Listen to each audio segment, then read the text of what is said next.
In many ways, the best thing we've got to go with is looking at the maps and the shapes made by fields, and field boundaries, and the shapes made by routeways. From the uplands, we've got brilliant archaeology surviving from the Roman period, a period that we call the Romano-British period, because you've got British peoples, but it's during the Roman period and before, going into the Iron Age and the Bronze Age, and even before that. We've got amazing archaeology that shows us where the sorts of houses those communities lived in, and also how they organised the landscape into fields. When we get down into the lowlands of Durham, it's harder to spot because it's been more covered up. It's a mixed agriculture here. Sometimes you can reveal earlier layers. It's almost like a cake. You can begin to strip off one layer and then the other and begin to see that there are earlier layers of landscape. What we can spot, I suppose, in Willington, we can see a Roman road, Deer Street, which was the main street going from York right up into Caledonia, which is modern Scotland, north of Hadrian's Wall, and that was used for campaigning, for taking the Roman army up on training exercises. And it also divides off at Willington. It just divides off at Burn Farm and goes off towards Durham. So almost from that we can begin to think there was a junction here, there was definitely people here.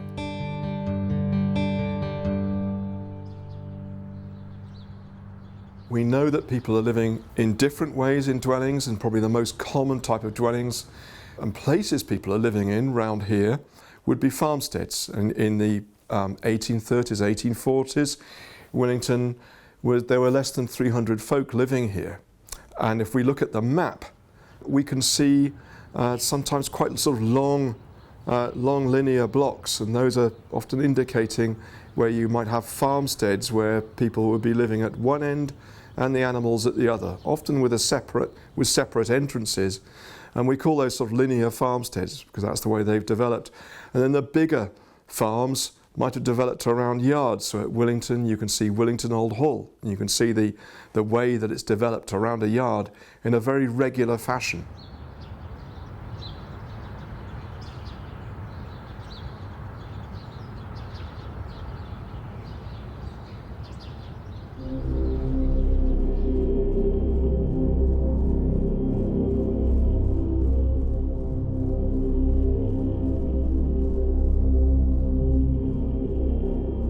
The coal that was here was really well suited to coking and really well suited to the local steel industry and the iron industry as well.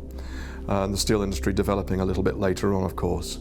And there are a huge amount of other byproducts that come out of the coal mining here, in addition, making tiles and bricks and so forth. Willington was a mining village, pure and simple, and you were used to that. And he accepted that. That was part of life. My dad was a miner. John's dad was a miner.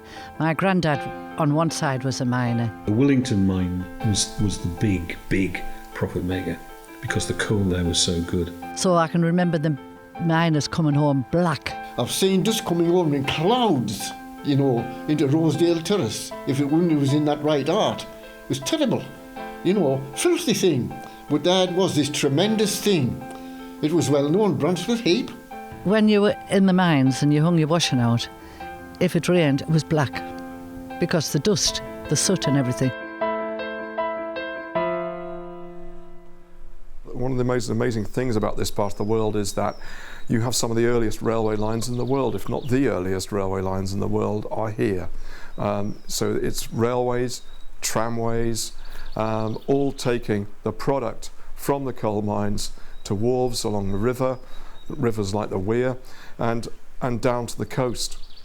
And all of that just mushrooms and develops really quickly. So you end up with Willington developing from less than 300 folk to a couple of thousand in only 20 years.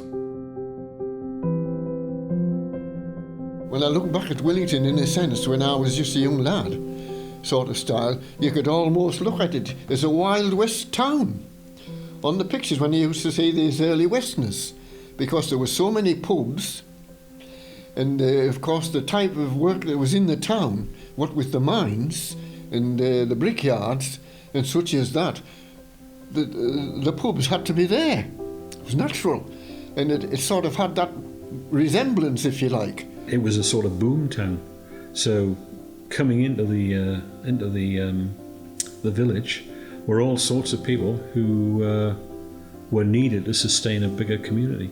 So you would have people looking after the horses, stables, pubs, people's shops, the whole commercial thing, that's still there in Willington. We know that a lot of people coming to Willington and living in Willington came locally. They're not necessarily coming from far afield, but we do know as well that a lot of the people coming to Willington were from Wales, from South Wales, obviously with mining expertise, and also the so-called Uncle Jacks from Cornwall. By the 1860s, the tin industry, the copper industry in Cornwall is not doing so well as it was a few decades earlier. So there are quite a few Cornish people who are looking for work. And also there's a very sizable community of Irish people that come to Willington as well. They seem to sort of divide into different roles. The Irish workers were mainly involved in the coking works, and you can still see the remains of the coking works in Willington, and that was their speciality. That's where they went. Other people came from Scotland, some from the West Country.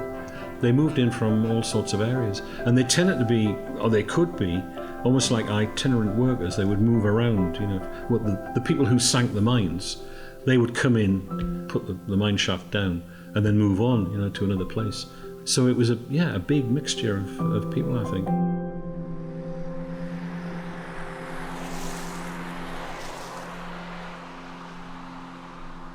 The standard type of house that they're accommodating, that they're living in, are terrace houses, and although terrace houses go back into the Middle Ages, they're terrace houses in York or Tewkesbury.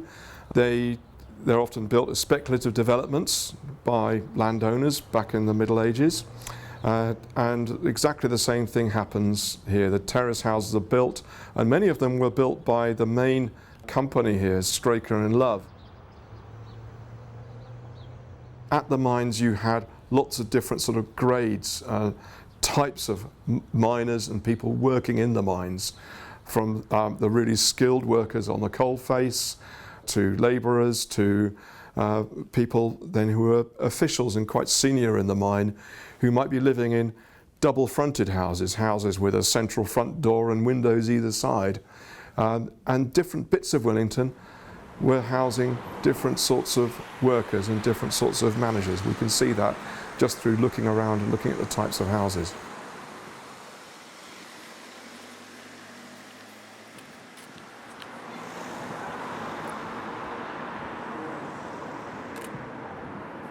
So we have to think of communities that are coming to Willington that sometimes already have their own sense of who they are. And the most obvious one is the Irish Catholic community, who set up obviously their own church and school. The first sort of substantial building that they built was actually the school, and then the church didn't follow on till the early 1900s. Then you've got the Church of England. Church of England, the church was built in the 1850s, right at the very beginning of when Willington's collieries were beginning to expand, and Willington really sort of mushroomed in size. But as well as the Church of England, you've also got nonconformist faith, so in particular Methodism. Straker and Love were Methodists, and they wanted people to follow their own particular type of Methodism. But after the 1870s, there was again a mushrooming of different types of Methodist chapels. And often these were groups of people that just wanted to establish their own sense of community. It was being forged here.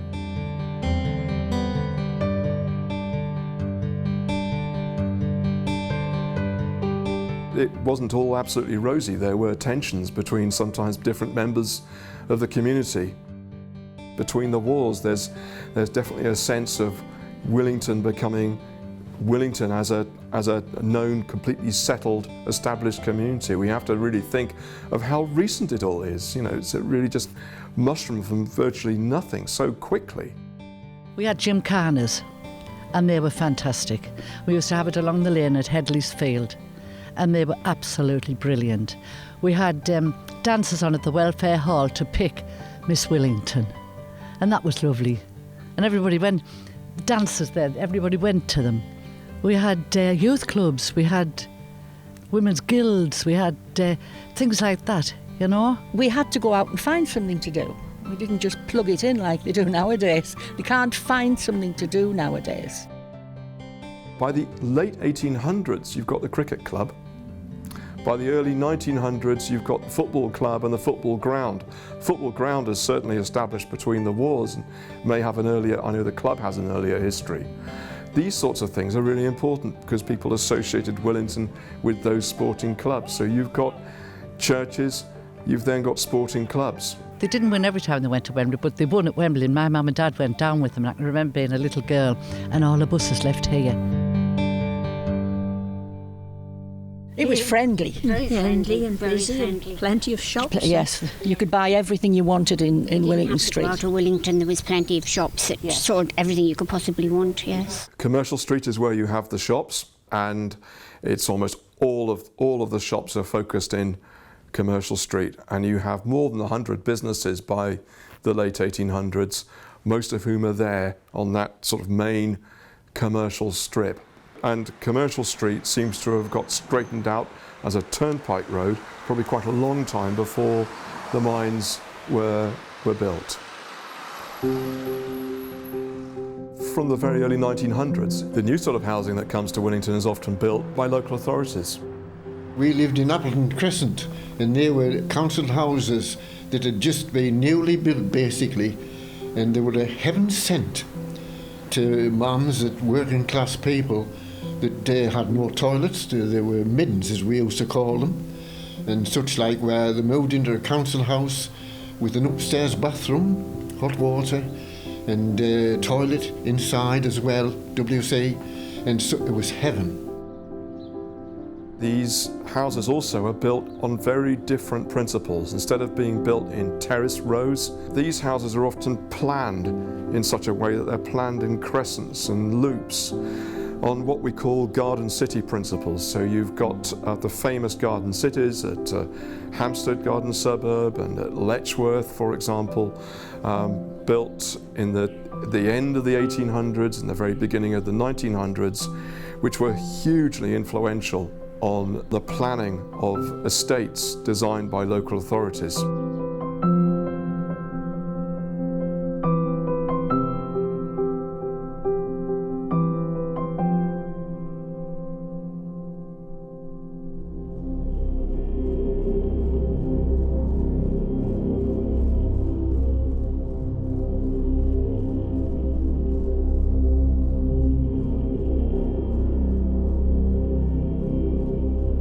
They obliterated a lot of the signs of mining in this area. But when I look back now, you know, it was for the better really, because things have improved. You tend to look at the thing from 3 generations a little bit.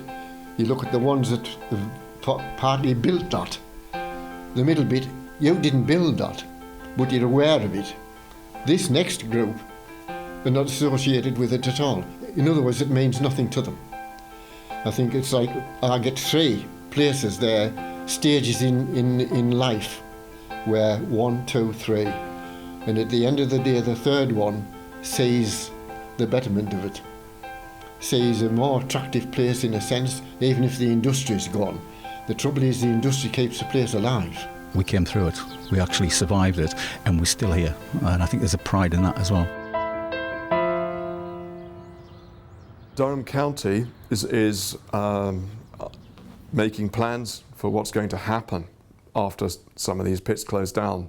And obviously it's a traumatic time for the communities, but the county is thinking, how can we make something out of this for these places? So obviously the pits get closed down, and the railway lines that connected the pits to markets, those also closed down. And so those sort of core elements of the industry and the means of transportation, the means of taking the stuff away, become green spaces. It is better because we've moved on and you've got to move on. Your children are healthier. I think people are healthier. Sometimes change can be for the better, and obviously like if we brought more things to the area it'd be good, but then like obviously like with the example of the coal mine, with the coal mine changing it, obviously it took away the railway, so then that made like your transport links worse, because then it was harder to get to places. It was a busy little place, this.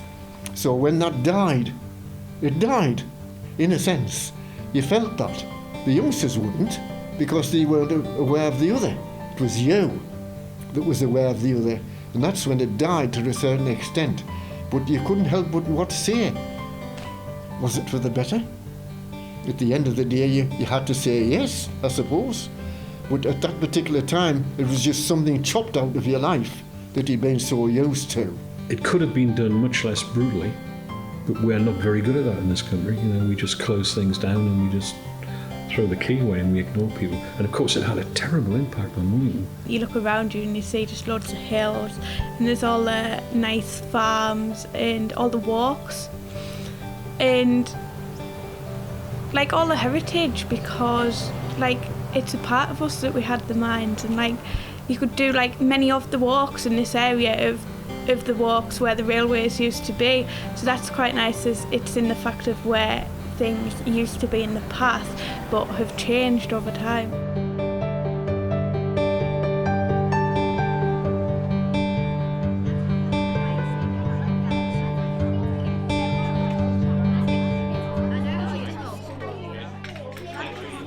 You think the co-op will still be there, or something, sort of a biggish shop? Because that's the biggest shop in Willington, isn't it? So you still think there'll be a big shop like that in Willington? Interesting. Children are always interested in places. I think because children always find discovering and finding out about things gives children a lot of joy, particularly also when they can share that understanding with their peers, with other children. And we saw that really this morning when the children were looking. We were getting the children to think about Willington as one great big seamless whole. It's not just the buildings, it's the fields and the woods and the things that landscape has done. You know, what are the things that landscapes do for people? And the children were really understanding actually how what fields give us, what woods give us and have given us, and actually all the changes that are happening that mean that perhaps those things are not working quite as well as they used to, and thinking about the future so that they can begin to think about the place that they have. Why is it like it is? Why is Willington like it is? Why is any place like it is? And to think not just about the little spots on the map that people might think are particularly special for their natural or historic interest or significance, but to think of how it all fits together, because that's absolutely core to understanding where it could go in the future. Someone said earlier, someone said more trees, yeah, to help with the climate change. What else do you think would be good? Don't forget that we still need certain things to have for Willington to be this community.